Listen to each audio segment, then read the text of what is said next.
যেই প্রশ্নটা মানুষের মাথায় থাকে যে আমার কি ৩টা দেশ ভ্রমণ করতে হবে কিনা চায়না ভিসার জন্য, সেক্ষেত্রে আমি বলি আমি শুধুমাত্র ইন্ডিয়া এবং থাইল্যান্ড ভ্রমণ করেছি। Hello everyone, this is Raihan. Recently আমি চায়না এবং মালয়েশিয়া ঘুরে আসছি। চায়না ভিসা থেকে শুরু করে সেখানে কিভাবে যাবেন, কিভাবে থাকবেন, কোথায় কোথায় ঘুরবেন, এই রিলেটেড আমি বেশ কিছু ভিডিও বানাবো পর্ব আকারে। শুধু ফার্স্ট পর্ব আজকে দেখাবো যে কিভাবে চায়না আপনি ভিসা করতে পারবেন। যে কোনো ভিসার জন্য আপনার প্রথমে দরকার পাসপোর্ট, এবং পাসপোর্টের ভ্যালিডিটি 6 মাস থাকতে হবে, এবং পাসপোর্টে খালি পেজ, অ্যাটলিস্ট 2টা খালি পেজ থাকতে হবে, কারণ সেই স্টিকার ভিসা পাবেন, সেই স্টিকার মারার জন্য খালি পেজ থাকতে হবে। তারপর আপনার লাগতেছে ব্যাংক স্টেটমেন্ট এবং ব্যাংক সলভেন্সি। এখন প্রশ্ন হচ্ছে কত টাকা দেখাবে। ইউজুয়ালি 2.5 থেকে 3 লাখের মতো একটা ক্লোজিং ব্যালেন্স দেখাইলেই হয়ে যায়। তো আপনার ব্যাংক সলভেন্সিতে এবং ব্যাংক স্টেটমেন্টে 2 জায়গায় অ্যামাউন্টটাকে উল্লেখ থাকে, এবং প্রত্যেকটা পেজে যাতে আপনার ব্যাংক কর্মকর্তার সিল এবং সাইন থাকে, এবং সবগুলো ডকুমেন্টারি অরিজিনাল কপি আপনাকে সাবমিট করতে হবে চায়না এম্বাসি। তারপর আসে আপনি যদি বিজনেসম্যান হন তাহলে ট্রেড লাইসেন্সে কিন্তু ইংলিশ কপি লাগবে, এটা নোটারি করা ইংলিশ ট্রান্সলেটেড কপি লাগবে।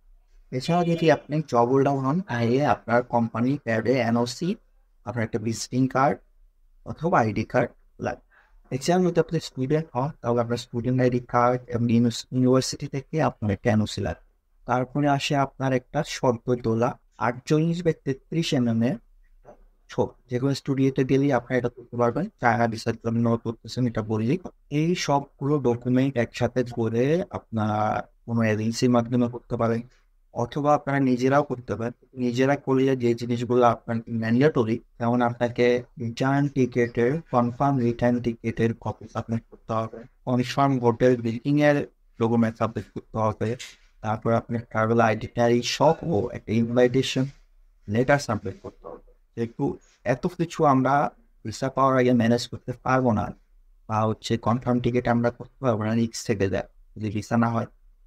সেক্ষেত্রে ক্যান্সেলেশন ফিও আছে। তো সেক্ষেত্রে এজেন্সিগুলো করে কি, ওদের বুকিং কপি দিয়ে থাকে এবং হোটেলগুলোর সাথে এবং ওইখানে ট্রাভেল এজেন্সিগুলোর সাথে তাদের একটা লিয়াজও থাকে, সেখান থেকেই ডকুমেন্টগুলো ম্যানেজ করে। আমি যেখান থেকে করেছি সেখানের নাম্বারটা আমি ডিসক্রিপশনে দিয়ে দেবো। যখন এই সব ডকুমেন্ট আপনি একসাথে করে এজেন্সি জমা দিবেন, তখন এজেন্সি চায়না ভিসা অ্যাপ্লিকেশন সেন্টারের অফিসিয়াল ওয়েবসাইটে গিয়ে আপনার হয়ে অ্যাপ্লাই করে সব কিছু ডকুমেন্ট সাবমিট করে দিবে। যেই প্রশ্নটা মানুষের মাথায় থাকে যে আমার কি 3টা দেশ ভ্রমণ করতে হবে কিনা চায়না ভিসার জন্য, সেক্ষেত্রে আমি বলি আমি শুধুমাত্র ইন্ডিয়া এবং থাইল্যান্ড ভ্রমণ করেছি, এবং আমার সাথে আরো অনেকেই রিসার্চ করেছে, সেখানে তারা শুধুমাত্র ইন্ডিয়া ভিজিট করেছে।